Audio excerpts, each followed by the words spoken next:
Welcome to the CPA meeting. We can actually do business. We do not have the minutes from the 1/17/19. I will do this. I will allow public speak when we get to a subject that you might want to speak to, okay?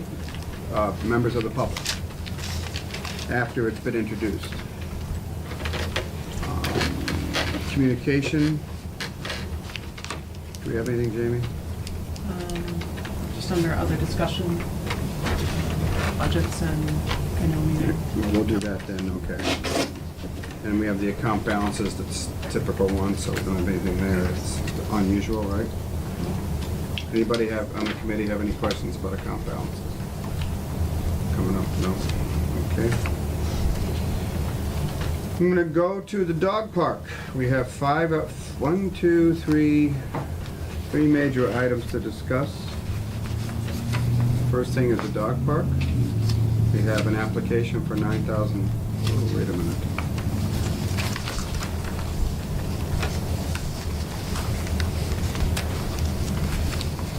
How come I don't have the actual document? Did I screw up? Was it 9,000? Yeah, I see 9,000. It's just not typed into the actual grant funding. Sometimes the PDF does weird things. Jeff, we heard from you last time. Did everybody get this, the new, Jamie sent it out, the dog park? Project description. Come on in. We have a project description. We have project goals with what are the goals of this project, etc. I have no questions, because I'm in favor of this project. I think last time we said Park and Rec would not be involved in this. Is that correct, Jeff? It would only be some kind of a committee that I think Owen mentioned is already forming, like the rail trail committee. Is that correct? With regard to maintenance and operation, because that would be a big question for the city council, whether or not there was any new requirements of the Park and Rec department. And there isn't, right? Okay. And you guys are okay with that? I mean, generally speaking, this is an early. This would be in the early stages of potentially evaluating sites for a potential dog park. We've talked last time that there is a grant funding source called the Stanton Foundation, and so they fund the design work for dog parks, and that's to bring a concept to construction drawings. And then the Stanton Foundation also then separately funds construction of the dog park. They fund up to $250,000 of construction and up to $25,000 of design plan preparation. But in order to be eligible for the design plan part, the city needs to do some investigation of sites.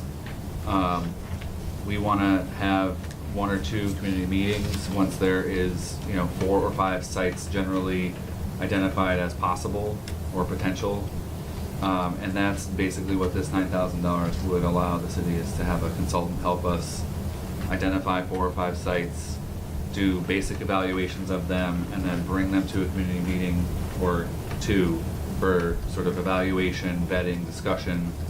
And then the goal is to come out of that process with 1 preferred site. And then the 9,000 would allow the consultant to take that 1 site and come up with a schematic design for that location and do a cost estimate. And so that's what we want to try to get to, because that's what we need in order to apply for the actual next round of grants. So we kind of describe this as pre-design. Now, when we need the Stanton grant of $25,000 for the design, are we going to need to leverage more CPA funds for that? We don't believe so. Just so the 9,000 pays for the preliminary design, which they need, which you submit to them as part of the grant application. Correct. And there's no other. These are questions that might be asked. I have no problem with them, but I just want to know.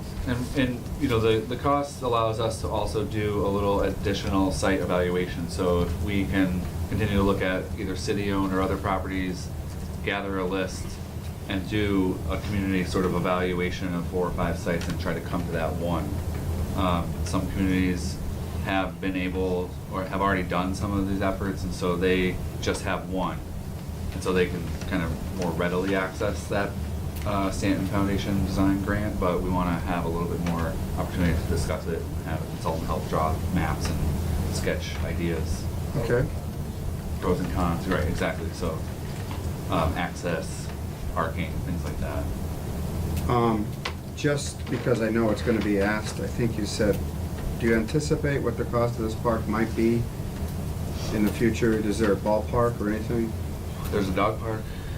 Well, yeah, but it has to cost something to make. I don't know, Owen, do you have any? Do you have any idea? We don't, and so, you know, if, the Stanton construction, grant only will give out up to $225,000 with an additional 10% of the total project funded by, again, For CPA, correct. 225 plus 10% more? Well, it would be, it's 10% of the total project funded, 10% of the total project funded by local funds with up to $225,000 coming from the Standards Foundation, so up to $25,000 additional dollars from CPA funds or fundraising.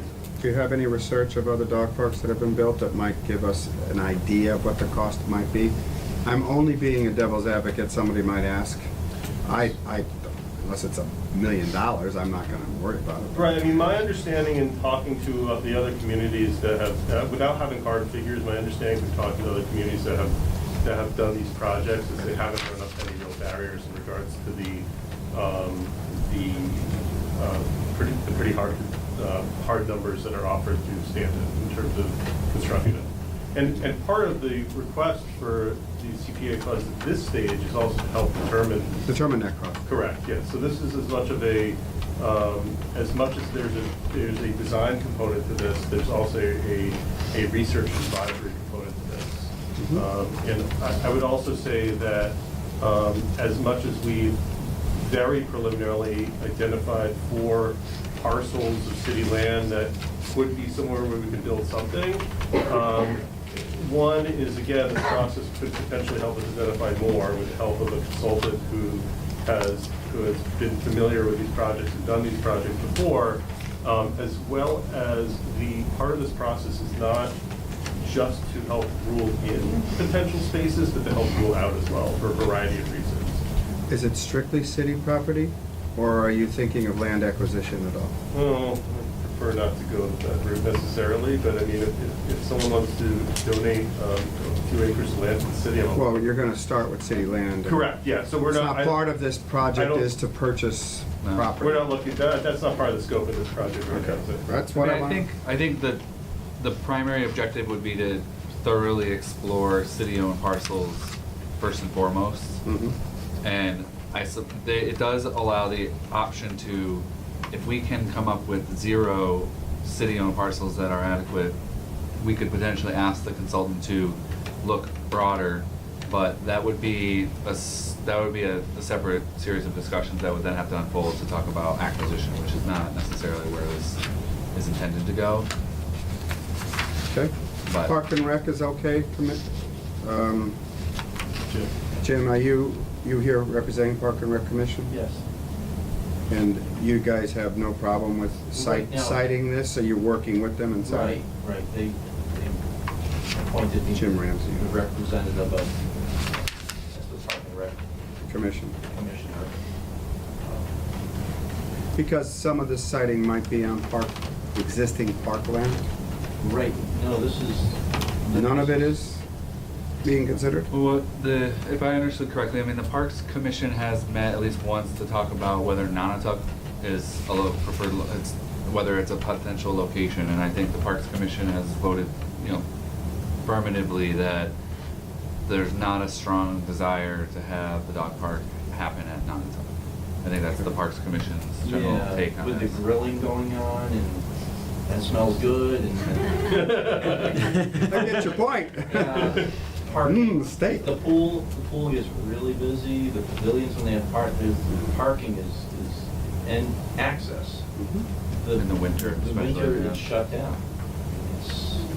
The gates are closed. Okay, that's, access and if, well, you're involved if other parkland might be looked at by the committee or by, is this planning in conjunction with property? Owen, how does, To some degree, I mean, I think that if we're talking strictly about city-owned property, I think that the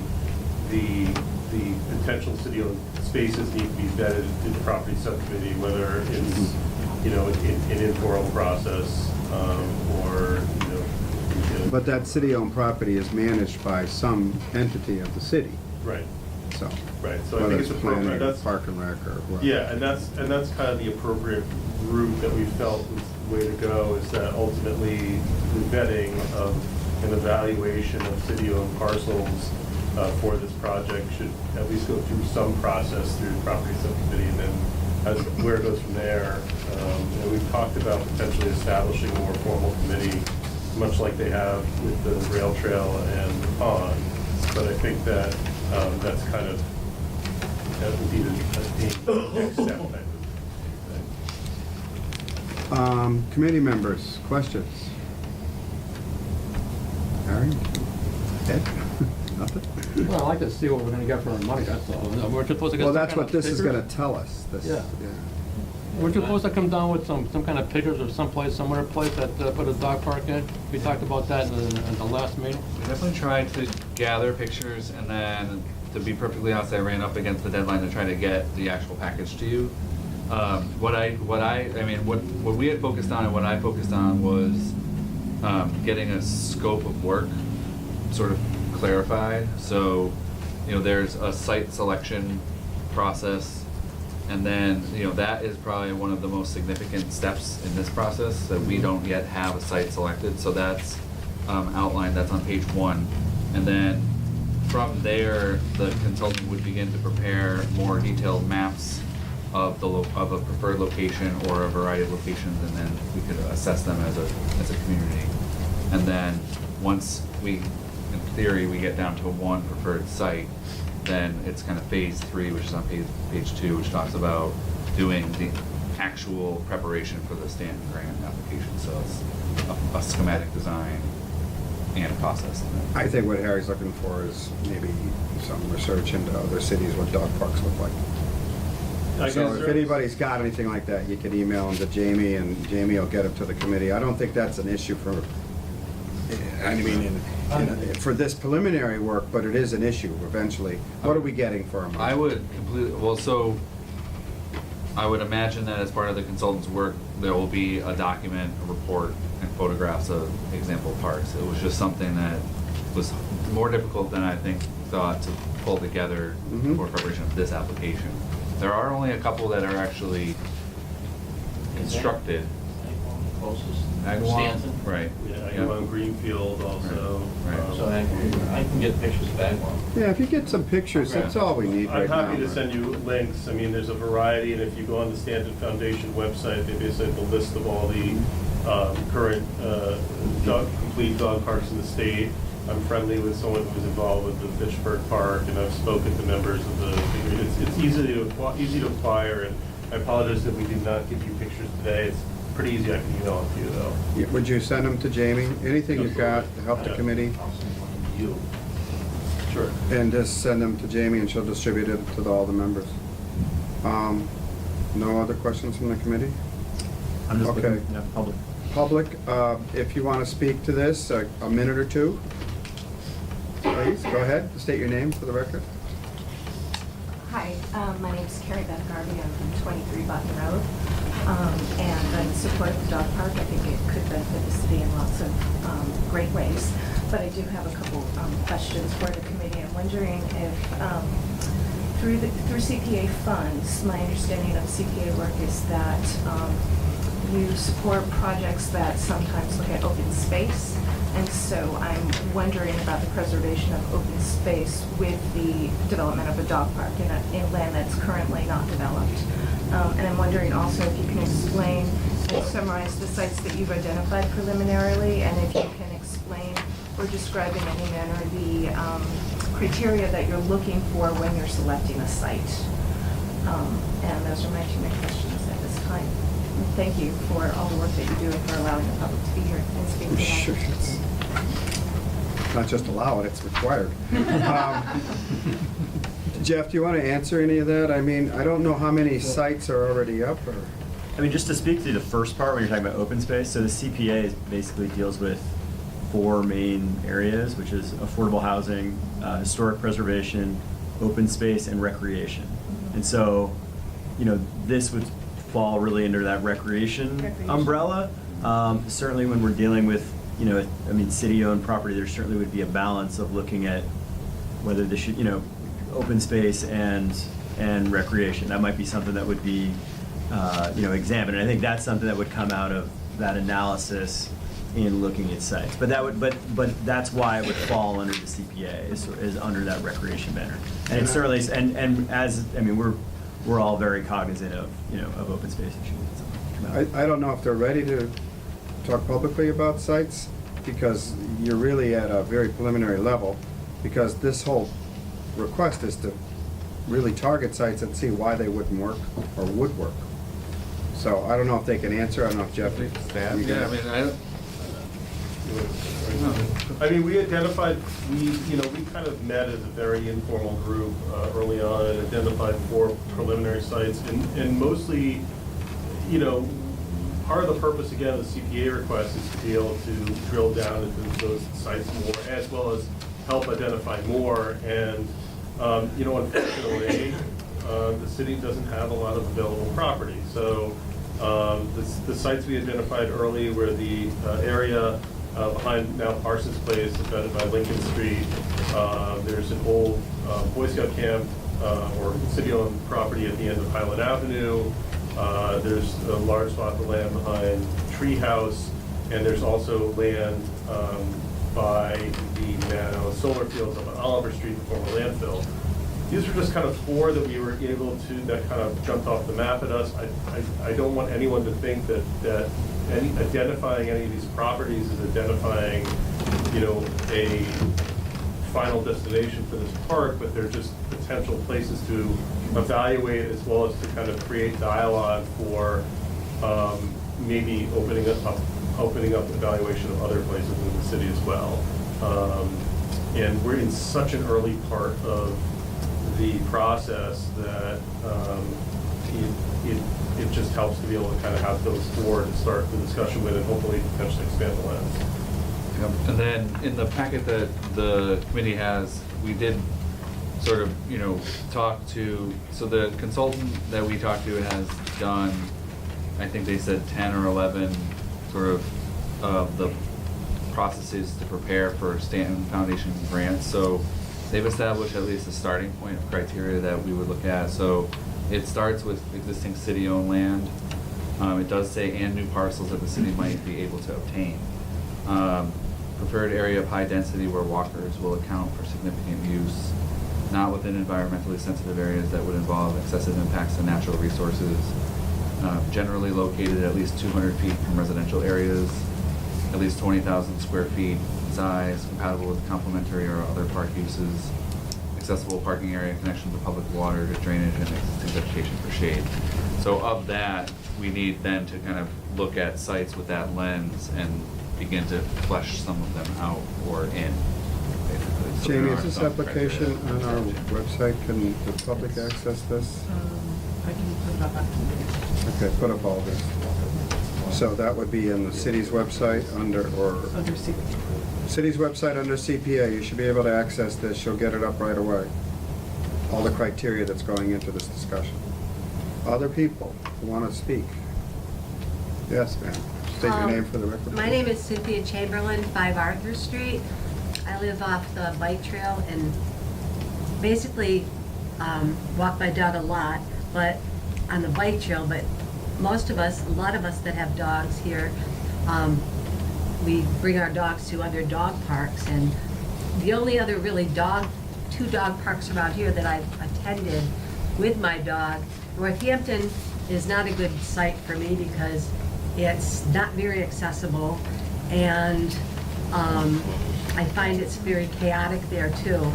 It's kind of a freestyle. I think it's not that comfortable And I'd like to see Easthampton have a much better planned out dog park that addresses a lot of issues and also is accessible. And I've gone to one in Holyoke, which is a very small dog park, and it's not that great. You know, I think we can do better in Easthampton.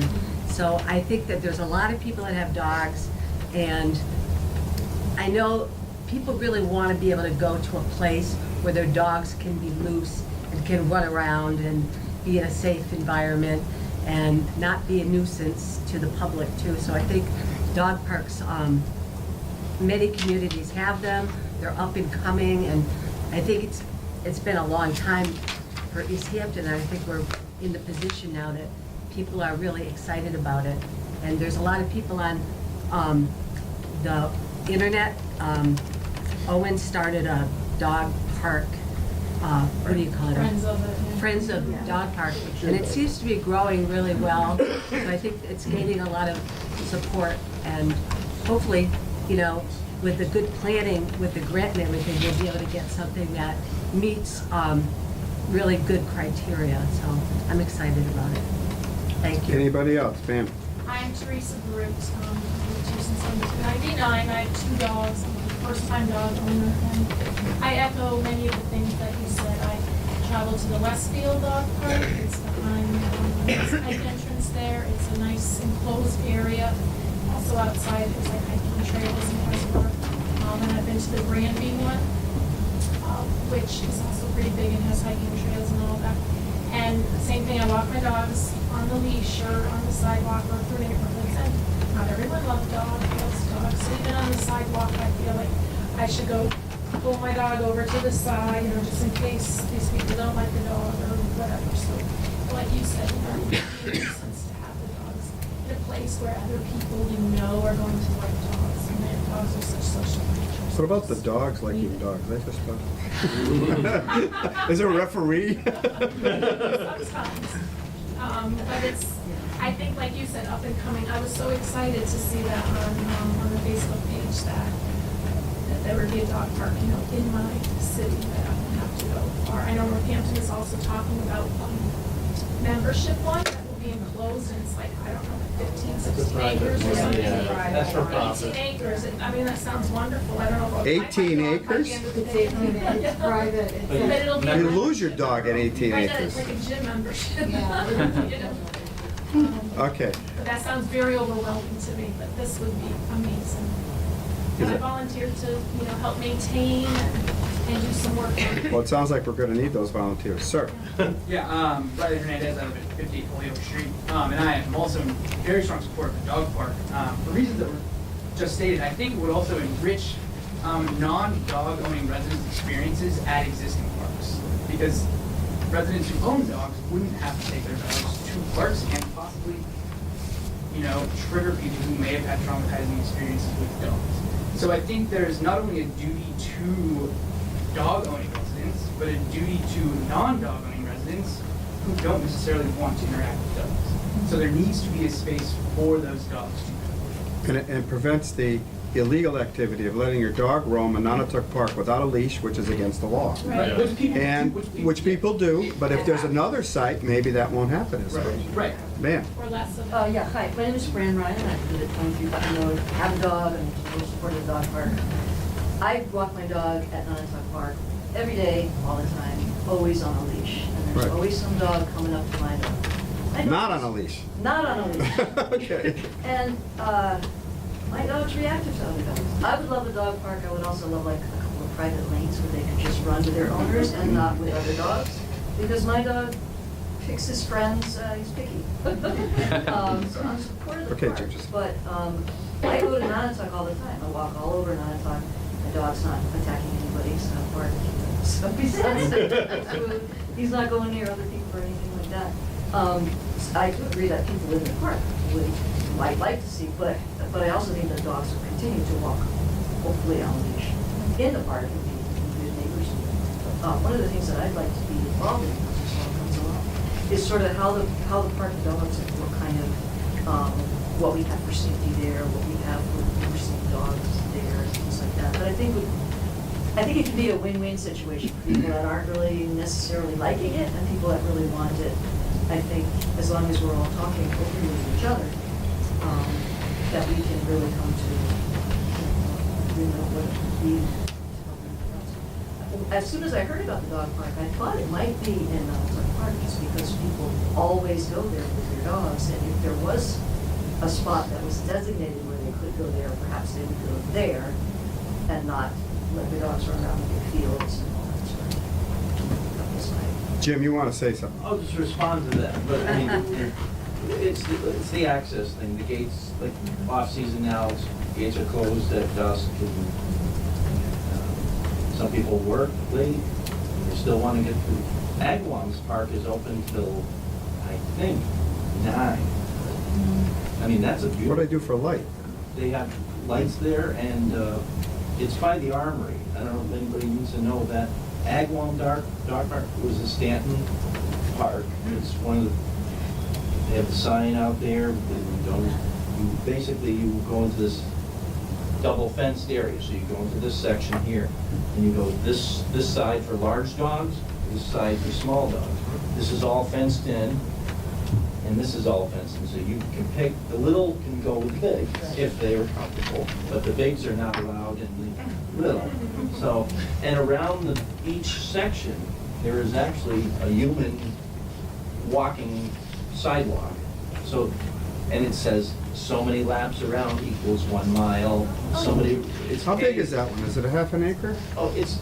That one was larger, It's I remember, very. yeah. It's. Right. I just wonder if a half an acre is enough, but I know you guys are It's talking bigger about than a it. half an acre.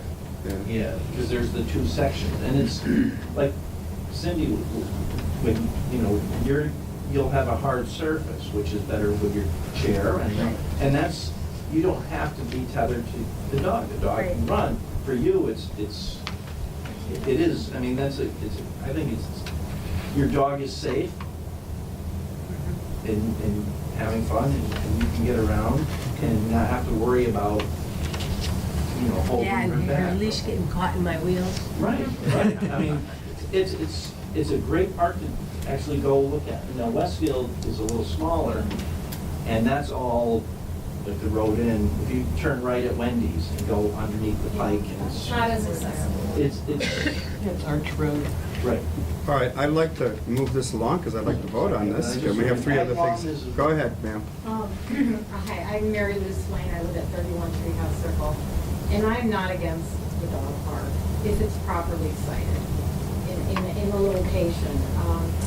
However, I have a couple of issues. I feel like the whole dog park thing hasn't had enough of like a task force feel to it, where there's been groups of people interested actually getting involved before the process starts. So for example, the town of Amherst has had a dog park task force since spring of 2017, and they have 5 subcommittees of site location design, funding, rules and regulation, and sustainability. And I feel like that is missing from this at this point, that there hasn't been enough public input in what's happening. It concerns me, the site locations concern me. If we're talking about something that's going to be open until 9 o'clock at night, I don't feel like a dog park should be in a residential area. I'm sure somebody wouldn't want a dog park up against their house, even with dogs, if somebody's going to be there at 9 or 9:30 at night. And so I'm not sure any of the locations that so far have been picked aren't going to impact people directly because they're living, it's adjacent to neighborhoods, some of them dense, mainly Treehouse. And that has been brought to the property subcommittee in a previous. And then the maintenance issue bothers me. It concerns me that the city isn't willing to take it on, and I know they have to sign a letter saying if they'll take it over if the association does it. But volunteers are wonderful, volunteers are great, but if it's something like a dog park, which is a little bit different than a rail trail or a pond, because you have a dog park, you've got to deal with animal waste all the time. And if we don't have people coming in and it's next to a residential area, it's just a recipe for disaster for the residents, because I'm sure most people don't want to, be dealing with the dog, the smell of dog feces in the summer. It was bad enough in Treehouse when they did the football field, and it smelled like dog feces while they were put the sod in that Okay. property. I just want to respond, in a sense, we got to spend a little money to see if this is even Right. feasible. That's what this is about. Right. We may not get to a dog park right away, and I know it's not going to be right away. There's going to be a lot of discussion once we get the study done. Maybe all the sites that Owen's mentioned and Jeff aren't even available or aren't even proper. But my view on this is we have to spend some money to see if it's something I think the city could use. I like it because we do a lot of park work for human beings. We do a lot of park work for ball players, football, soccer, all of that. This is an unusual, the rail trail was great because it was for walkers. It's a great park, so to speak. This is another unusual, non-traditional park that doesn't involve other standard recreation. So I like it from that point of view. But again, this is very preliminary, and there will be, in the property subcommittee of the council, through the planning department, there'll be a lot of preliminary discussion.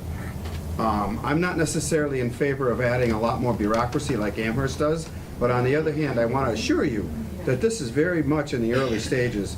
As far as I'm concerned, it's good money spent to make sure we're spending the big dollars correctly.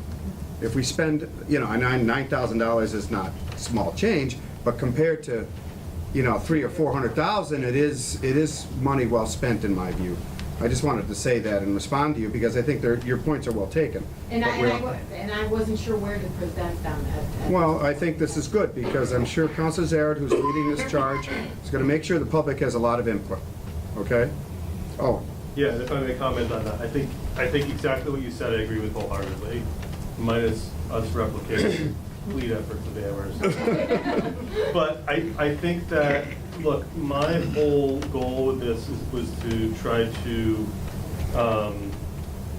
open the discussion and be a catalyst, but ultimately with anything in the city, we needed resident buy-in and we need resident participation. And I think that the direction that this ultimately takes can only take the direction of what the residents want, right? And so that's why I think it's even more important to try to start exploring what our options could potentially be for this to be a more resident-directed project than an Owen Zared and Jeff Bagg directed project. As much as I think we've laid the groundwork and Jim Ramsey directed projects.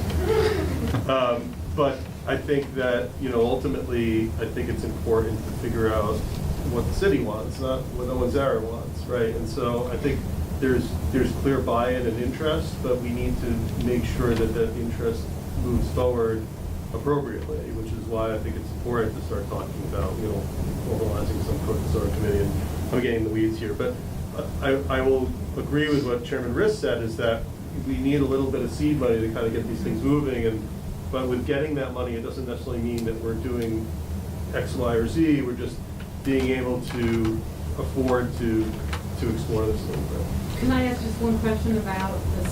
If those sites, none of those sites are acceptable to the consultant, would he or she be able to then look at other city parcels that might be out there that you haven't identified? I can think of one, but Right, I think, I think when we heard at I think it was the property subcommittee meeting that was in January, I think we heard clearly that there are some serious concerns about the treehouse location, and I think, our initial effort was just that sort of high-level view of a couple of city-owned properties just to test it. So I believe that we could really gain value by having help evaluating the sites and go through a more detailed list before we get caught up on like hours of operation and maintenance, because I think, you know, the maintenance is a really important issue, but we don't want to dive into maintenance without even knowing if we have a site that we can get some consensus on. So the chicken and egg situation is real in this one. And I did want to just mention before, there is a timeline attached to this, so welcome to municipal government. If we get a recommendation out of this committee tonight, it might go before city council in late March, and then it goes to the finance subcommittee of the council, then back to the full city council. So under an ideal scenario, we really probably won't have a consultant sort of working until like May or June, and then there would be some analysis of sites, and then Site site visits, and then they would have a set of drawings that would be suitable for a community meeting to kind of then start talking about, of 5, you know, here are the pros and cons of each. So even with this, we still have a little bit of timeline. Bureaucracy goes slow. A lot slower in Amherst appears, but. Scott? I just want to make a motion to vote on the $9,000 to, Can I say something first? Oh, you want to say? Go for it. Go ahead. I'd like to find out what the yearly cost of insurance would be on this thing. But we're not voting on a final part. We're voting on I'm feasibility. just curious, and who would pay for it? That's gonna come up every year. Where would that money come from? Okay. Again, this is very preliminary, Harriet. If we don't give them the preliminary money, those Well, I questions understand can't be that. I'm just answered. curious, that's all. that's I think. All right. I think your question's well taken. Yes, and that came up last time we were here, and it's not Reasonable. Yeah, it's not unreasonable, it's not unnoticed. So I think, I did have a quick conversation with the potential consultant, and they said that they could provide us with an overview, you know, once we are actually funding someone to help us gather some of the information. I think insurance, liability. And that's important. Photos was the other thing that I think will come of this as well. Harry's highlighting some of the things I'd love the consultant to come back to us with. Right. Right. Besides the sites, insurance, what maintenance is the maintenance? Yep. What, the liabilities involved for the city, and the actual cost of a half-acre park, or should we get a bigger park? I think half-acre might be too small. We have a lot of, if this is just a small token of the dog owners who want to see this happen, it may not be large enough to accommodate people, but beyond that, I think all of these things, the final cost, what's the liability, those are the things that will answer Harry's questions and my own. Yep. Okay, so, Quick comment. if I may. Yeah, John. I just would really encourage as much transparency as possible. I'd really like a commitment that as you narrow the scope of prospective places, that you share that so that you can vet that in advance and not deal with any backlash or anything like that. If you can get that out to the public, you've got social media, you've got other venues to do that, and I think that would be really wise. just to highlight that, what John is saying, before you come back to this committee for final funding, all of that's done so that, well, I'll be very honest, so the property committee takes the brunt of the criticism and those in favor, and CPA committee is funding a project that looks like it has community support. Right. Yeah. You know, before it gets here, you know what I mean, Owen? Yeah, well, yes, and I mean, that's yet another reason why, you know, either via the way we've been doing it now, which is property subcommittee, which are, you know, publicly available committees with minutes and tape meetings, et cetera, or a more formal dog park committee, again, which in terms of transparency, you know, these are publicly held meetings, so I think that, yes, absolutely, and that would be our goal, and again, make sure that we're doing something that's appropriate for the city with full buy-in from the city. That's the only way to do it, is with full transparency. Your motion, sir. Sure, I'd like to make a motion to vote on the $9,000 CPA request. To accept it. To accept it, to request, to accept to cover the pre-design costs necessary to apply for a Stanton Foundation design grant. Second from Ed.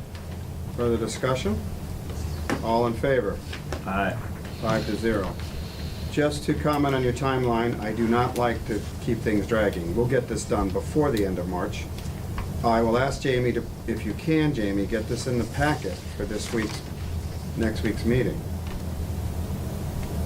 Yes, next week's meeting, Thursday. If you give it to Barbara Thursday, it can get on the council's meeting agenda. Is that possible? I will do my best, it's not Okay. just. I know, I'm just saying if we can. If you can, we can get it done. And if that's the case, it'll go to finance. We did, I do wanna just, I mean, the way that I played out, there is a little bit of leeway. I appreciate the urgency. The real target would be an April 3rd vote by the city council. So Well- within the timeline, there's. Okay, the I'm 20th happy to do city that. I'm council just and the saying, 27th, if it just- gets to the council this Yeah, week, yeah. it'll be a week or a month, 2 weeks earlier, okay? But that's up to you guys. It's a planning department application, so, I guess you sign the grant the final document, I sign it? You said- Sign it with Jeff being Yeah, and did you want a grant agreement? Was there the anything- grant agreement, yes. So is there anything in here that's? Just a standard boilerplate agreement, I think. Right, guys? Standard agreement. Okay? And Jamie, if it's not possible to get it done by this week, it's fine. It's whatever you and Jeff have. I know you have a lot on your plate. Okay. Dog park is done, Thank you. Thank you. Thank you. at least for tonight. If you're gonna leave, I'll wait to introduce the next topic. I'm gonna go to the affordable and fair housing one. At Old Town Hall. If you didn't sign in, If you didn't sign in and you spoke, All right. please make sure you signed in. Sounds good. Spruce it up a little bit. Great. All right. Cool. I'll be there. Good, I I appreciate sent it. you an email. Did you okay? I think I saw it. Okay. Yeah. No worries. I think I saw that you said yes, and I was like, yes. this is I the said yes, but I SRO said capital where? assessment. I said 50 paces, Oh. and I didn't hear back. So I'm glad I didn't just assume Funny, it was the here. I application read yes. doesn't have any figures in it. I Sweet. guess. That'll be good. Yes, it doesn't. Yeah, so. What happens with that? Did I do it wrong? I think it must be, so when the, I have to download it. It comes through. I mean, it says, Yeah, I had one. I think I have to download it. it looks like this. Let me download it. But then it's because it's. All right. Yeah, I'm wondering, is it a form version of the It's a PDF? form version, yeah, so you might have to start just. I saw it at school. They had a better version. Yeah, yeah. Right, and I copied this to my drive from the Dropbox. No. But it's 15,000. No, it's fine. I have everything. Yeah. Okay. We have to continue. I didn't hear anybody mention it. Jeff? Bye. Affordable housing. We need more of it. And this application seems to be to repair existing sites? Is that correct? Do you want me to do it? If you want, So Then she could type. it's to do a capital needs assessment of 5 affordable housing projects in Easthampton that are managed by SMOC, and I think some of SMOC's here. Oh, good. Why don't you sit at the table, sir?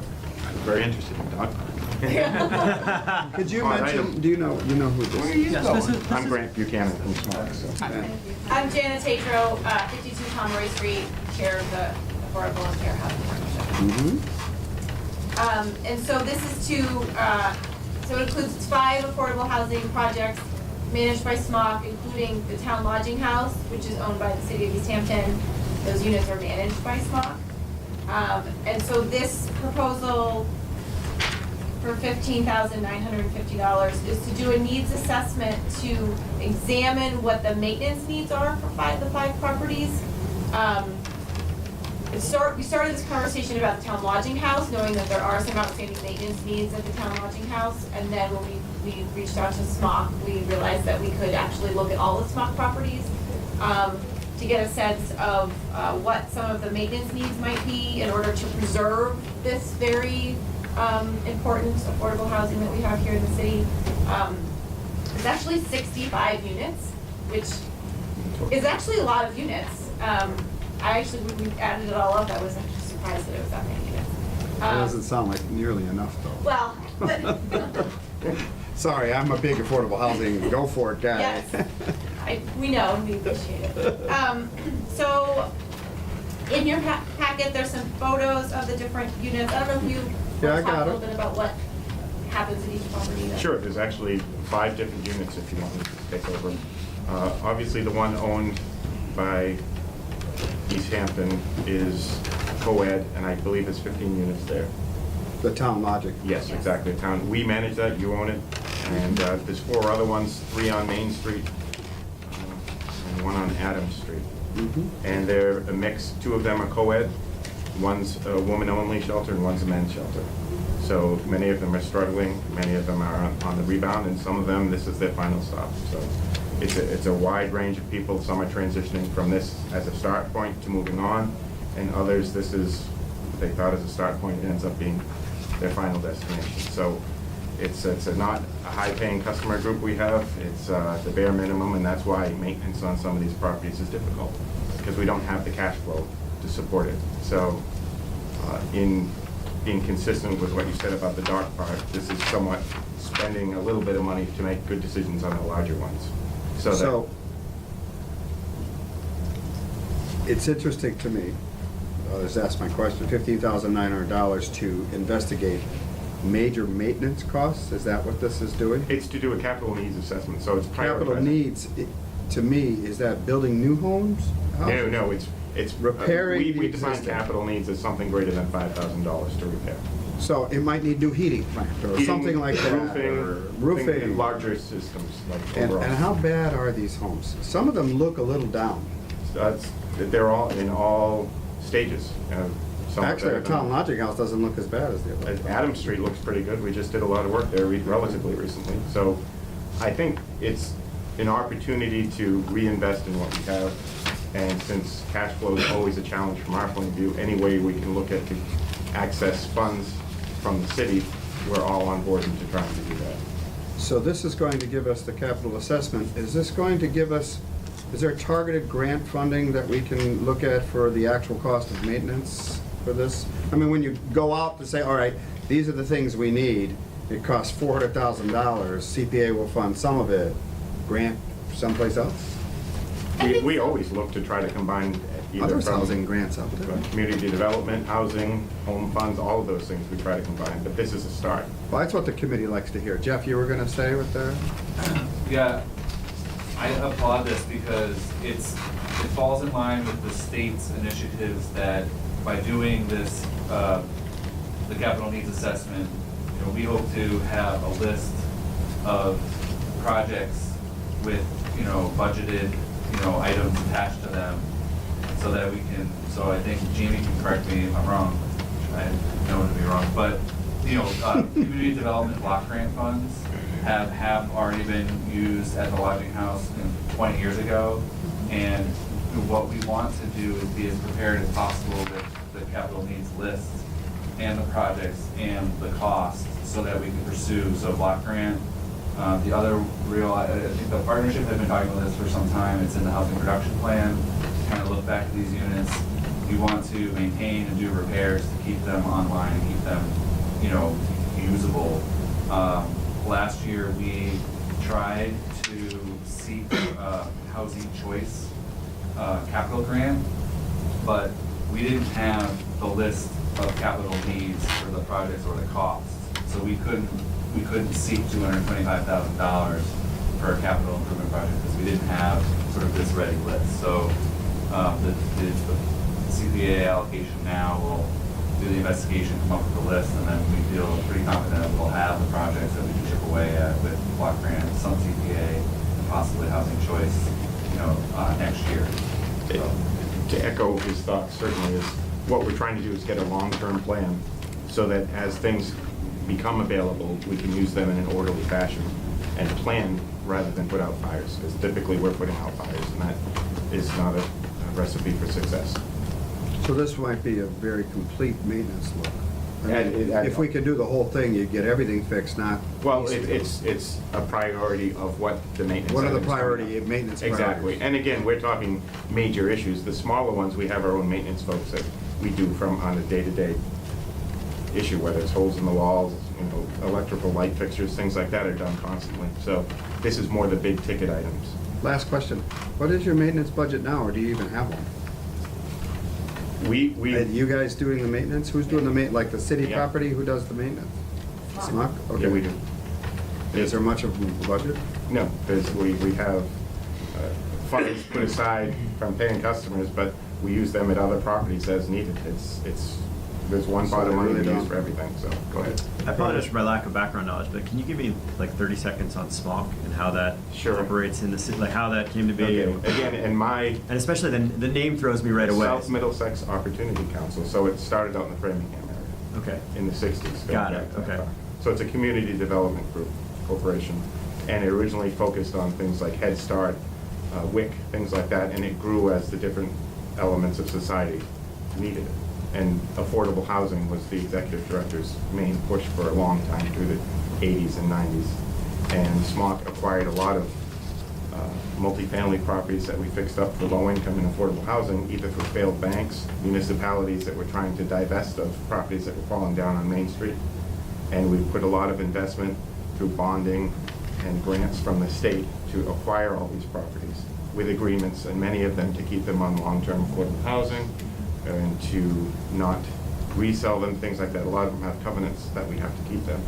And our infrastructure's grown to keep up with it, and I think we're going through growing pains as well, because the buildings we acquired in the 80s and 90s weren't new buildings at the time. Yeah, right. And now they're just 20 years older with a clientele that doesn't really pay high rents.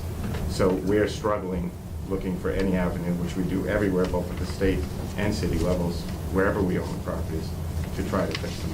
And it's a statewide organization? I mean, all over- It's getting that way, but we go out to Springfield, we don't do the South Shore, we don't do Boston, we start in Framingham and go west. Worcester's a high hit area for us. Got it. We actually have a shelter there as well, a true walk-in shelter. We've acquired a shelter in Lowell. And so it's Worcester, Lowell, Framingham are the big centers, and we have some all the way out to Springfield and everywhere in between, Thank you. Palmer and whatnot. That's all. John? I just had a quick question. Do I read this correctly, that this might add to our inventory of 40B subsidized housing? The way I understand that is, we only have one or two that are right now under covenants to keep them that way. And we have no problem putting them all that way, especially if we have access to funds. That's our mission, that's what we do. So we're not adverse to putting covenants on all the properties that we own to keep them as affordable housing. So that's an interesting question. You said you have covenants for some covenants, which means they're deed restricted. You can't sell them. A deed restriction that the house has to be used for X amount of years for affordable housing.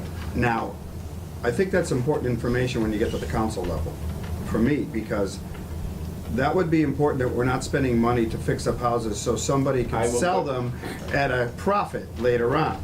We will put I don't want to be the, No, devil's advocate, but that's Any of what. the four that we own, Uh-huh. we will agree to put covenants on if we are using town Well, that money. would help us with 40B then, right? Yes, if they're not on the rolls Right, now. according to what we have, information we have, is the town lodging house units are counted on the subsidized housing inventory. Mhm. We're currently counting 23, maybe there's only 15.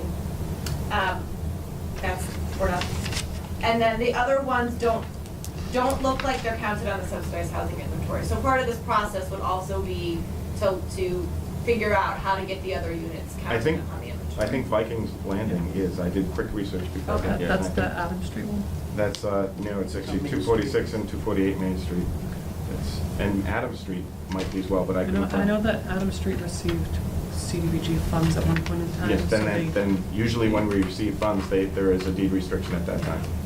And I believe it starts at 20 years, and they're different after that. Could we get research on that? Deed restrictions do it on my end as well. that exist and deed, and how you would go ahead and set those? Yep, absolutely. Harry? I don't even answer this. How's Eastham doing with that 10%? Are we close to 10% or 7%? Where are we at that scale? We're at 7.6%. So we are now? And that will likely go down when the 2020 census occurs. Probably everybody's gonna go down. What happens with the subsidized housing inventory is they use the last census count for the year-round housing units, but then we can continuously add units as we permit them. So the numerator keeps going up, right? I'm not good at the denominator stays the same. So at the 2020 census, they're gonna correct everybody, so probably everybody will go down. Well, didn't the state come up with some kind of a formula, if a city brought on some new units that you weren't required to have the 10%? So. Talk about that. We, Easthampton has a housing production plan, and our last one was done in 2014. And in that plan, the state sets a goal for the certain number of units to produce each year. Our goal was 35. We did meet it 1 year, the year that Parsons Village and 15 Cottage came online at the same year, which Yeah. unfortunately was before the production Yeah. plan was certified by the state. And so all that really would do is allow us to say no to a 40B project that the city did not support. We haven't had really any 40B projects recently, except, that, you know, a Habitat project, and Parsons Village ended up being a 40B. Our percent, I think, is a really healthy percent. I think 7.6 is something that we should be really proud of, or 7.2 or whatever it is. I think we should be really proud of it. The last thing I'll say that I think relates to this is I work in Greenfield. And last summer, some of you may remember, there was a group of homeless people that were camping on the town common in Greenfield. And that issue really shined a really bright light on the issue of chronic homelessness, particularly individual homelessness. And also shined a light on the fact that Greenfield does not have CPA, does not have a housing partnership, does not have a housing production plan. And it made me feel really proud that we collectively have been so proactive about housing production, having CPA, having really active housing partnership. And these units really serve those most vulnerable people, those people who are coming directly out of our shelters and they don't have any place else to go. Does Easthampton have a shelter? No. But there are. Are you interested in doing, I was happy to hear that you said that there was a shelter in Worcester. And I know, does Northampton have any kind of Yes. Yes. shelters? But I don't think we operate that one, but. ServiceNet operates the one in Northampton. It does have a little of an overflow into Easthampton at the Our Lady Church. They have a couple beds that they, Right, I know that. yeah, but no, we don't have a shelter. If you're interested at another time, we are actually in the process, right at the beginning of developing what are called multi-units. They're 25 units in one building. It's modular construction. Where? We are putting them, the first one will probably go in Worcester. Oh. But the Mass Housing and Shelter Alliance, which is statewide, is partnering with us to develop one, and it will hopefully be a cookie cutter approach to solving the most vulnerable people, that instead of shelters, they will actually go to these, what are called a place to live units. And one building will house 25. And each unit isn't just it's more a self-sustained unit that has its own kitchen and its own bathroom, and you can shut the door. You don't have to share food. It's not a lodging style facility. And it's relatively new, and it's a lot cheaper construction-wise, and it's quicker. Hasn't been done yet, but we're right on the doorstep. So the plan is to march one of these out and give all the folks at the state a tour when it's done. And I believe that is, at this point, the cookie cutter approach is going to be statewide for all municipalities that I have a don't know problem. what our homeless issues are in Easthampton, but that's curious to me. This is solving affordable housing. Right. And that's a separate topic. It is affordable housing on its own, though. We actually do have, some of it is subsidized, some of it is off voucher from the state, and there is a way to make it affordable housing. It's just not all zero income. There is a percentage that's zero income. 2 or 3 units on the first floor are also handicapped accessible. Okay, good. Any other members want to talk about this? This again is seed money to get an idea of what the costs are to maintain these buildings. And I'm certainly in favor of it. You guys feel comfortable? What I would like at the council level is the deed restriction Okay. information, so that we can tell that that would be part of the general agreement. If we were to spend money on maintenance after you target what maintenance is needed, I'd love to see the covenants in place personally. That would prevent any naysayer from saying, oh, they might sell these out from under us once we fix them all up. No, seriously, that's out there. Yeah. So I would like to make sure that that's possible. This is just me. I'm not speaking for the committee. No, I don't know if the committee agrees with me on that, but I would like to see those deed restrictions I had a eventually. specific discussion with the executive director regarding that topic, exactly, saying the deed restriction. He says that's our mission, we have no trouble. So You guys, okay. anytime we accept money on a property, if it comes with a restriction saying that you need a covenant or some type of restriction on it long-term to keep this affordable housing, we're not adverse to that, and we're willing to do that. Well, Do we have that in the application currently, or is there a way to? Well, what I'm just saying that this is target money to find the maintenance that's needed. Then you're gonna come back to us and say, we're gonna get a grant for $500,000, can you give us 100? Before we give you that 100, we're gonna want that deed restriction in place. Correct. Okay? So that's what I'm saying, All right. Scott. I okay? think that should be a condition of your granting affordable housing money from the CPA funds, if that was your point. Yeah. Well, It is. it could be. It is. I'm not, is it in there now? It's not for the future. If we purchase land or build property for Mhm. housing, there has to be a deed restriction. Okay. If we're here's- using it to support affordable housing, then it has to either go to, we have to show that it's benefiting people who make, in this case, up to 100% of the AMI. But so far, the housing projects have gone to 40B projects, have gone to the housing authority, or directly to residents in the form of housing rehab program or the first-time home buyer, and what's it called? Foreclosure prevention. Okay. The SMACA is nonprofit, right? We are. So, is there any issue with funding affordable housing through this nonprofit? I don't think so. Well, so That's what we do. You get CPA funds from other cities, right? Yes. Okay, good. And we That's get- all I we need to get know. state grants. As long as there's precedence is great. I think for this part of the process, the CPA funds would stay in the city. They would be, the planning department, the housing partnership, and SMOC would put Oh, yeah, would put an okay. RFP for this capital needs So assessment. this. No, and then the money, yeah. And would so pay it's not actually going to SMOC to No, do any work. exactly. This money Otherwise, is- we'd have to do procurement. And we have properties in much more need than the ones in the Easthampton. We'd love to spend it elsewhere, but that's not. No, so this money is gonna be city controlled through the planning department to target this. It's Agreed. not going to. We are working in tandem with the city, and I think Oh, we'll okay. work in support of the city as decisions are made. But still, if we spend a lot of money, I'd love to see the deed restrictions on those other buildings You'll have it. in the future. Yes. I'm okay with voting on this tonight. How's the committee feel? Great. I'd like to get this going, because, I don't know, maybe there's something falling apart that needs to be fixed immediately. Seriously. That's the frustrating, I could give you a list 2 pages long at this point, but I understand this is the way things are done. Well, yeah, we gotta go to the city council, then we gotta get that. So could I have a motion for $15,950? I downloaded it from Dropbox, and now I got it. I move we vote to accept the $15,950 as listed in the grant funding application form for capital needs assessments, single room occupancy, affordable housing property. Second? Ed's a seconder tonight. Okay. Any further discussion? All in favor? Aye. Okay, 5-0. And we'll just do a standard boilerplate grant thing, and this will go to the city council whenever Jamie's able to get it there, okay? When it gets to the city council, the first thing will happen, it'll go to the finance committee. That's B2. And you are lucky, because I am in favor of it.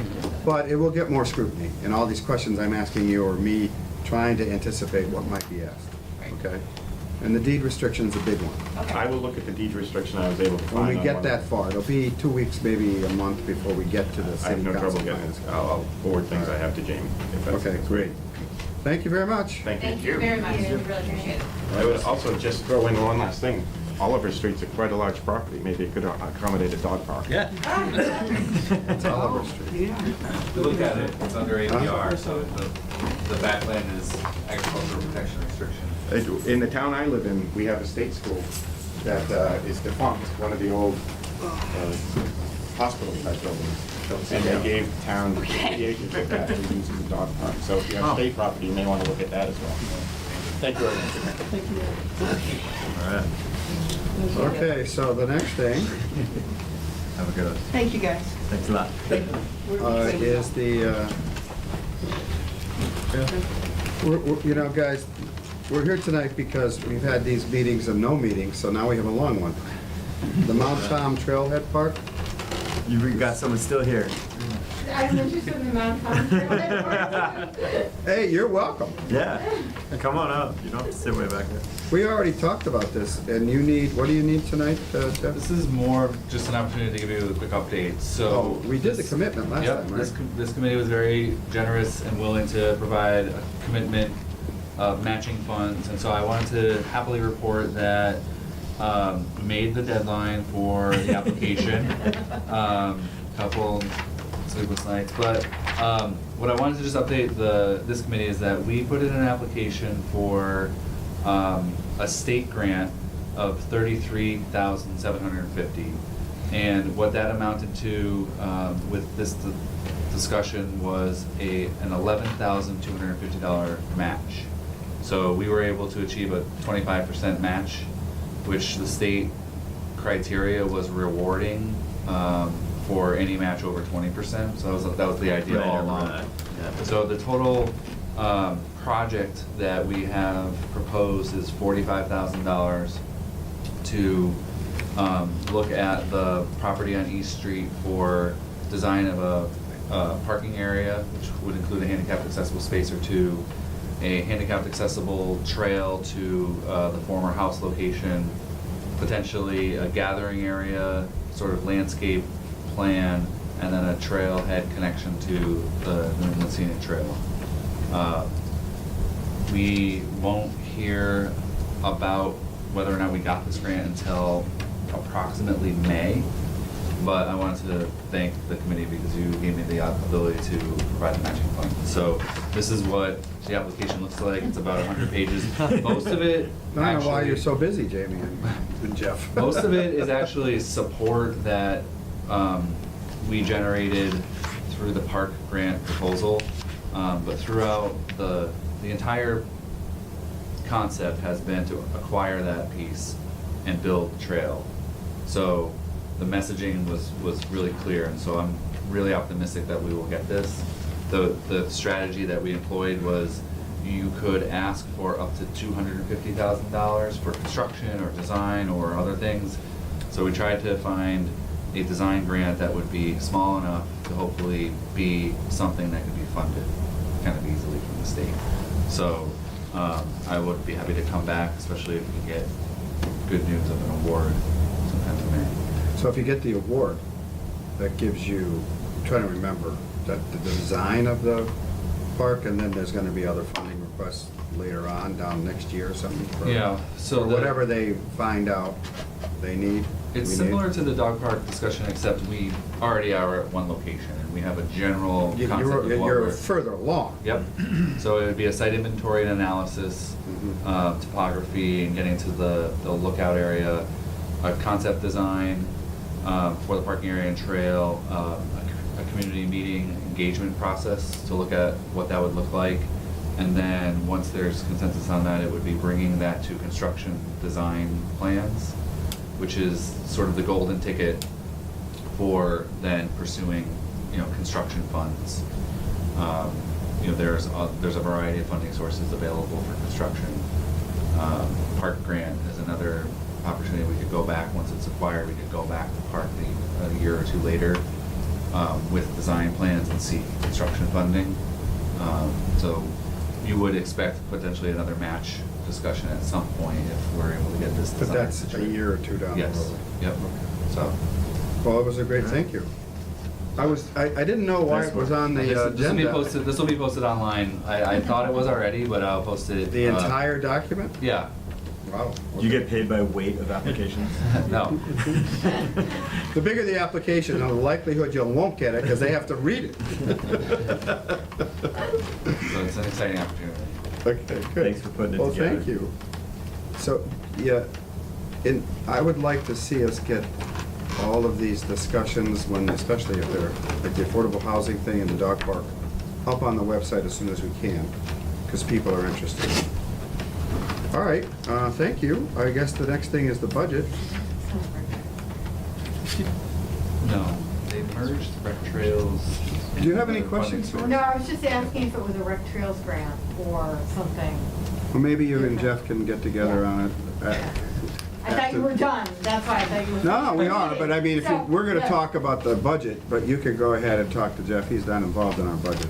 I actually am, I'm staying for the budget if I can. Oh, never mind, well, maybe afterwards he'll Yeah, talk to you. that's all right, I'll catch him at some point. All right, thank So you. Jamie's put together a budget, have you seen this? This is for next year. It's typical, we are doing the $200,000. She did say that for some reason Valerie, our auditor, put it in the historic preservation, and Jamie's gonna try and, see up top where it says final 2019 adjusted budget, there's 275 there.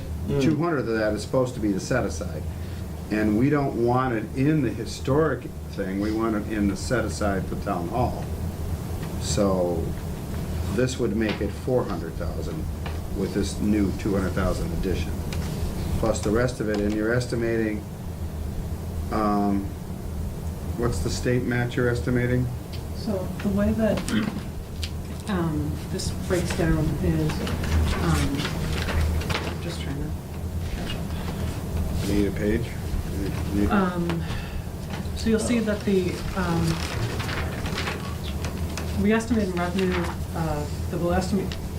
we estimate that in revenue we'll take in about $430,000 from local Local, CPA. yeah. And that's based off of what we've taken in over the previous years and adding 2.5% because that's the maximum allowed that the city's budgets can grow.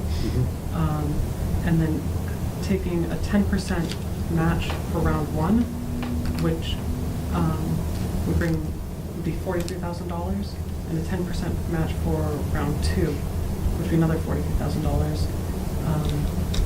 For total, we expect to take in about $524,000 over the course of the next year. But in case those CPA matches come in low, or in case something happens and we don't take in as much local revenue as we expect, the budget is based off of the 473, which doesn't include the second and third round match. So if we get more than Like the we did this 400 year. right, We got then- 161 because this Right. Baker decided to give us some of the And you'll see the bottom extra line. surplus money he gave it to CPA. Right, so you'll see Because they voted down our increase. the bottom line there says unavailable for use during the fiscal year. And that's the difference between the total CPA revenue and what we're budgeting for CPA revenue. 473 versus 524. Exactly. And that's, we've been doing this every year, you can see. And the extra money, like when we got the extra 161, that goes into the undesignated, right? Or where does it go? So what happens is the money comes into the city, it's put in the CPA accounts. Because it's not money that's budgeted, we can't use it until the fiscal year closes to make sure. And it's certified for next year. Yeah, and It's then- like the and- free cash certification of Exactly, general exactly. fund. And so the reason why, we're only required to set aside 10% of our budget for the 10%, or sorry, 30%, each of the 10% set aside. Right, the 75s. But as we've done in the past, we've gone well above what that minimum 10% is, in case we do get a large match. If this is the year that they fix the CPA state match and we end up getting a lot larger match, we would not have to come back and make additional supplemental appropriations at the end of the year just to make those 10%. Which we have to do by state law. Right. And so right now, because every year we've put in more to those 10% than we needed, we've never had an issue where So to be we were clear, under. So if you look at last year, where we estimated 511, but we're actually gonna take in closer to 600,000, if we'd just done the 10%, we would have had 50,000 in each of the set-asides. And then we'd have to come back in May to add another 10,000 to each of the set-asides, or we would have had to make sure that we spent more than that in the year. This year, we didn't have that many applications, so it would have been, just we'd have to put it in. more In process. other words, the 10% would be 47,300, because that's the total CPA budget. Right. So by going to 75, we almost double it. Right, but we're actually, we're expecting closer to 524. If we get to 524, we're still, and even if we got even more than that, we're still pretty good at it, Exactly. 75. Until we get to about 750,000, which. That would be nice. Would be nice. It would be a nice change. I want to make a motion to increase the set aside for the town hall to 300,000, rather than ask, remember I asked for the 300,000 set aside this year? Rather than ask for a supplemental request, which would have been 300 plus this 200, or would have been a total of 700,000. I'm asking that we just increase to 300,000 in the budget, the set aside. And that way, next year, if their fundraising helps and we want to add more, this is all to prevent us from borrowing too much. That was my goal. If we go to 300,000, Mhm. we would be beyond what the budget is.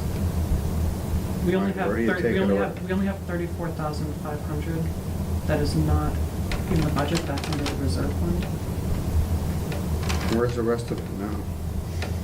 So we have 225,000 that's in each of the set-asides. Mhm. 200 for the Old Town Hall. Oh, I see. 13,500 for admin. So the only way to increase it is a supplemental. Okay. So I'm gonna go back to that then. What she's saying is we can't increase it because the budget doesn't allow it. The revenue doesn't allow it to estimate an extra 100 for next year. You see what I'm saying? Because it's 473. Right now, there's 444 already counted for. So there's only 30 some left. Right, which Or goes in- 28,500. which goes into the reserve fund. And so there's two different versions of this. There's an alternative 1 and alternative 2. And the difference is salary, and Jeff can speak to that when you're ready. Uh-oh, sounds controversial. Well, I hope not. Am I increasing your salary or Jamie's? Because you know where I'm Well- gonna go with this. Sorry. No one's salary, no one's pay rate is actually proposed to increase, but what I am in the final stages of preparing the planning department budget. And the circumstances that we have are very constrained, so we're really not allowed to increase our department budgets very much. But what we're faced with in our department is, I would say, rather unique, where we have specifically two positions that, for various reasons, are previously grant funded to some extent, and we are in the process of trying to transfer the funding for the positions out of grant funding to the general fund. This is arts beyond and- you and Jamie. Yeah, so this, right now, what I'd be talking about is the assistant planner position, in particular.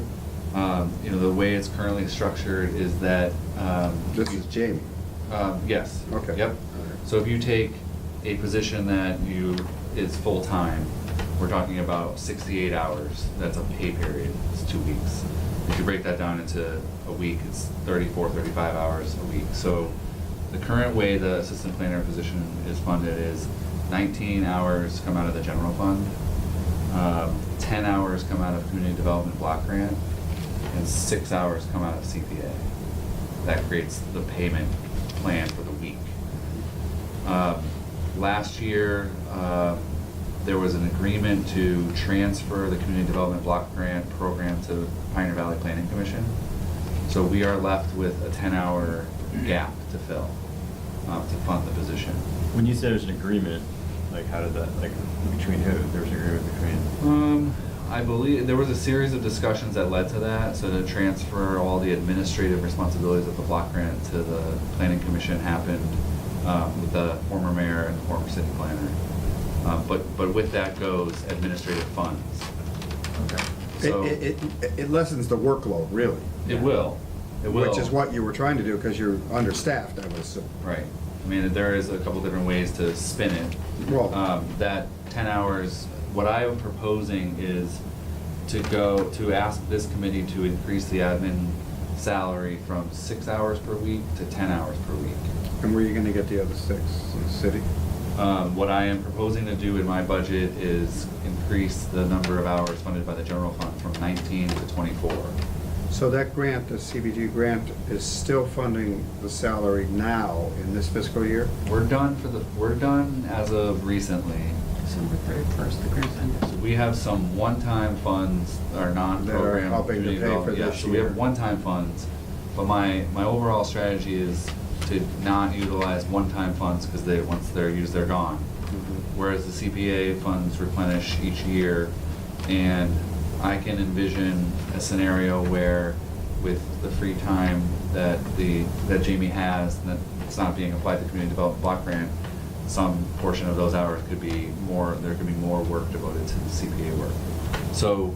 Well, they I also- would love that, and I see it's 13 to 19.5. That's Right. what we're looking at. Yep, and that's the difference between. You see the. 6 hours per week going to 10 hours per week, so it's 20 hours. It's 8,500 to 15,000 administrative salary. Correct. And my understanding of, and Jamie, again, correct me if I'm wrong, if you take your local CPA tax raise number of 430,000 in your budget, you are allowed to spend 5% of that on administrative salary.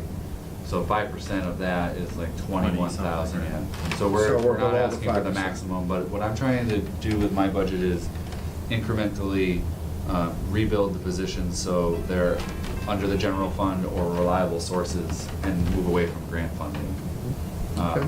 So that would be my request for this committee to consider voting this, so that it can be incorporated into the planning department budget proposal that I'm late. So currently, she works 6 hours a Let's week. do that, right? 6 hours a week is dedicated to CPA. Correct. And given all that we are trying to do with the CPA, that doesn't seem like enough to me. So it's 10. Right. I have no problem with you guys think. Well, first of all, I totally agree that we don't want to rely any salaries on grants, because grants go away. Yeah. Even though this is moved, we don't know how long a grant's gonna be there. Yeah. And when we have a valuable position, not just the person in it, but a valuable position, I always felt that we had to keep that. I was very worried by our arts coordinator position, which was grant funded for a long time. Yep.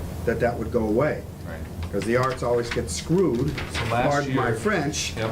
Last So- year there was a significant investment in that position to fill almost all the gap. This year, it's a small gap to fill for the arts coordinator position to move that So- into the general fund. And then what I'm trying to do is also look at the conservation agent, which is a part-time position that is only 20% funded by the general fund. So that has the biggest gap to fill to even make it a part-time position.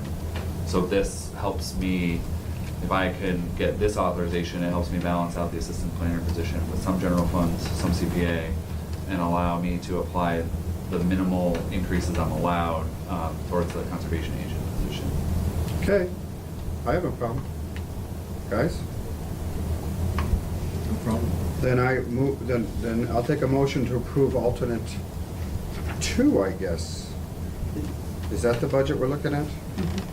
Alternate 2. Is this a stable rate? Like, I mean, Say it again. well, is this basically, is this allowing for people to get paid more over time? I think my understanding is there was no intent to increase one's salary, like the paid check. This is to make sure that we can have the funding to have the position be full-time.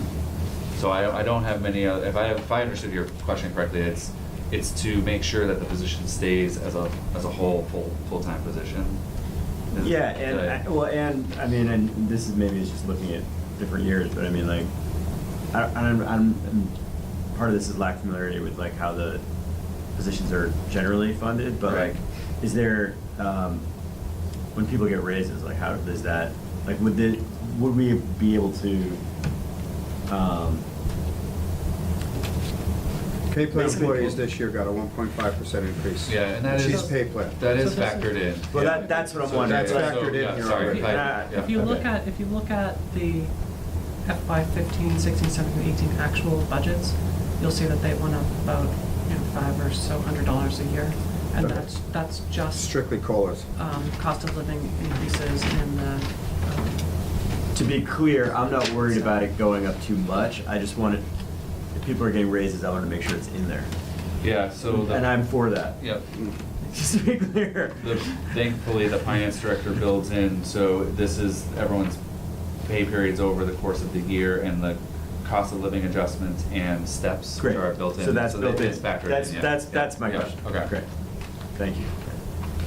So this basically just transfer grant funding to the CPA for 4 hours. Or additional. For additional. Yep. Okay, so we're looking at alternate 2 with a 473 total CPA budget. The revenue estimate of 524 is an estimate. But the budget we're actually voting on is 473,000. With the distribution as listed, 200,000 set aside, 75 each for each of the areas, 200,000 for the Old Town Hall, and administration increased to 19,500. And that leaves a reserve of 28,400. 500. I have no problem with that. Can I have a motion to approve? Yes, somebody? I'm done when you. I'm done, yeah, it's true. Ed? Terry. Okay. Your move to approve. Who's seconding? I'll second that. All in favor of approving the FY 2020 budget alternate 2 as listed, 473,000? Aye. Aye. Thank you, done. Thank you. All right, This part of that conversation. Jamie is not prepared for the CPA annual meeting to be next month. We're gonna have it in April. I'm gonna excuse myself, thank you. All right, we have the Put the kids to bed. you provide us with the FY 2018, that was the most recent final one, yes. the most recent final, Thank you. I don't have it. Oh, preservation plan. It's the 2018 preservation plan. So we're supposed to look at this and see if we want to change anything? So it was the FY 2018 plan that came out in November 2017. And Are you updating it based on projects that have been submitted? I have not yet, but I will update it. The introduction, I update the numbers that are in there. And when we have information about the committee or goals or different needs within each section, that gets updated. I just think updating it with what we've done in the last Yeah. year. And then at the end, the list of CPA projects will be updated with most recent approved projects. I would like to see, says the Old Town Hall is a major one, that should probably be in there even more so than it is already. Right, and then there's also the projects that we are budgeting for, the planning for. They're listed. And so that should all get updated when those groups let me know. Have you sent out to the people? That's part of the reason why I haven't, might need to Okay. ask to push the meeting back, it's just been. Okay. You know, you need like 4 more hours to work on Right, it. exactly. So here's a question, Jeff's not here. He gives you 4 more hours, does that mean we're gonna get more CPA stuff done? I mean, You're behind because you have a lot yeah, going but on. in general, And next it's not just this fiscal year, one. I'll be losing an hour a week, even with the. I did notice that math didn't totally, he was like, and then I'm making this, and it was like, there's Yeah. still 1 hour not there. Right, so I'm going. Why isn't that from- just for 1 more hour? Whatever. I don't know. Okay. So I'm going from 35 hours to 34. Why is that? I don't know. Have you asked the boss? I mean, you have a right to know. It's coming from Upstairs? upstairs, so. Okay. But there is that. But the you know, CPA is the paying for 10 right. of yours, so, So the okay. CPA should. there It's should- 10 hours. Yeah, so there should be more that I can do for the administrative side of the CPA. All right. There are more projects Just as a side note, I asked somebody if I could possibly get her a raise about 4 or 5 months ago. So I sat down with this person, and when I got done talking to that guy, it was like somebody trying to explain to me the new Green Deal. I'll put it that way. But I take it you're saying It was quite the conversation, we'll put it it that did way. not end with a conclusion that that would happen then. Right. That there was a raise coming.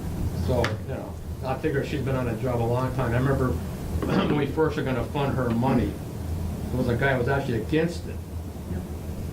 And I'll never, yeah. Yeah, you I'll never forgot forget that? that. Davey didn't forget. I'll never forget that night, because, you know, it was just, I thought that was just a pretty low blow. personally. Yeah, that's the guy whose picture's in the dartboard. We're on video, guys. Oh, yeah. Anyway, We have anything to else? go to that, are you in a step, what Yeah, step are you so- in? Because she just recently became full-time, Right. right? Yes. but- So you're in initial first step, or step one, step two? No, I've been plate pan since almost the beginning. So that counted toward your steps, even though it wasn't full-time? Yeah, because I was benefited full-time position, but Oh. only working, not working full, like 32, I think was the full-time, but I was at 20, What they credited for 22. third, But- for all positions, not Yeah. just yours. And I think even the part-time positions still are on the pay plan, they still get an annual grade step increase or quota increase. So the pay plan has step increases, which she gets when she hits a historic point, how many years she's been on the job, so that's how that works. That is a way of guaranteeing increases, because they're automatic, correct, or do they? Correct. They're automatic. You get the step increase Okay. regardless of whether we have the funding. I mean, obviously, if we don't have the funding, we have layoffs, but if the position is existing and there's a person in it, It the does step it automatic. increase is automatic. That's the explanation that I got. Yeah, and the Well, quota. but it is true. Yeah. If you want to increase the pay beyond that, we'd have to change her grade, Right. which would be a big deal. But, let me say this, Collins Center is looking at all the positions, so we'll see what happens with that. This is Collins Center is a UMass-based organization, looks at government. Okay. And we funded $30,000 to look at all the positions, how they're created, and whether or not we should change the way people are structured in the pay plan, for instance. You know, and whether our pay plan is efficient and fair. Got it. And also how positions can be created either through city council or through administrative code. So we don't know what's gonna happen. Jamie maybe dropped down 5 steps, who knows, 5 grades. Let's hope not. No, I don't think that'd happen. Every time I've been involved in that, like at the private sector, especially at Smith, things don't change downward. They either level off or you do get an increase based on compatible institutions. So they compare governments, like the city of Easthampton and other east towns of a similar size and budget, and figure out where we stand. What I don't like is salaried people who are working on salary are still hourly represented, pay-wise. It doesn't make sense to me. Like, I'm a salaried person, I'm supposed to work 35 hours a week, but if I work 61 week, I don't get overtime. Right. Or I don't get comp time. But the next week, I might work less. That's how it bans out. Whereas there's non-exempt employees that are hourly rate, they get an hourly rate. If they go over 35 hours, they get overtime. Right, and they get paid more each hour. Well, they get time and a half. Right. Yep. But salaried persons get the job done. That's their job. Get the job that you're required to do done. Right. That's the way it is for most institutions. Not here. It's so convoluted, in my opinion, because you're salaried, but you're still hourly. What? I go, what? Right, Jamie? Does that make sense? Does that? No. So I'm hoping that changes. Anyway, we're done unless there's anything else. Yeah, I got a question here. Ah, Terry. No, I was just looking at this open project balance here, Yeah. and I'm looking here, all of a sudden, now that clock's not on there anymore. Has that finally been resolved? It hasn't been for 2 years. Hasn't been on this list for 2 years, is that right? Yeah. Harry, I apologize. maybe those glasses. Yeah, it was about 2 years ago, we closed out the project. There was a final report that was sent around. It should be in the Dropbox folder if you want to take a Well, look. didn't they have as a future request, they wanted 21 grand back a couple of years ago, whatever it was on here? Right, but that was, What that was, happened to that, well, that wasn't, so it was, we used the remaining money to figure out what was the remaining needs, put together that report that outlined what the, Okay, so they didn't need an additional funding. well, no one applied. It wasn't a project that the planning department wanted to take on, it wasn't a project that the mayor wanted to take on, and. All right, I mean, I was just curious why they So- wanted 21 grand, that's all. Just in order to bring the clock back to its. They may have wanted it, but they didn't get it. Well, they never They came forward. They never applied for And I was it. really waiting for that. And They I never really- happened. So Is that they- a store? Is that a store? Is that you guys? Yeah. And, well, no, we didn't make the request though. But We it's were under the ones your- that had originally given whoever it is the money to do the repairs. But I hate to bring this up, but I did notice the other day walking out of Big E that one of the clocks is not working. No way, really? Yeah, seriously. So it's gonna come up again. It's like going to the I mean, moon, it's- this clock, it's just incredible. Motion to adjourn. All in favor? Aye.